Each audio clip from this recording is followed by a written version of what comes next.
Now that our butter has been creamed, it's time to add the sugar and mix it some more.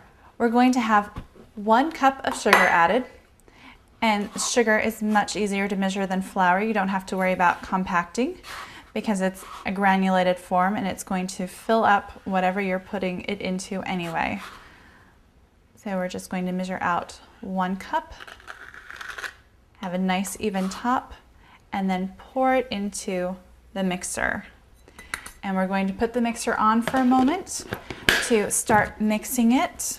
You want to start out a little bit more slowly so that the butter and the sugar have time to start to mix without anything flying out. So let's start it slowly.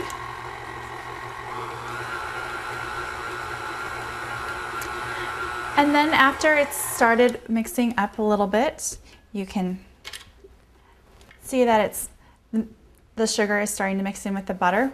We're going to turn it on a little bit faster.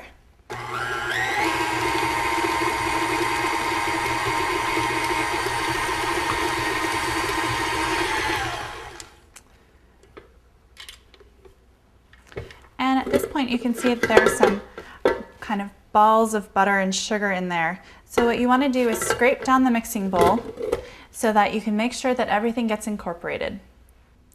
So now you can see how the butter and the sugar have been completely mixed in together.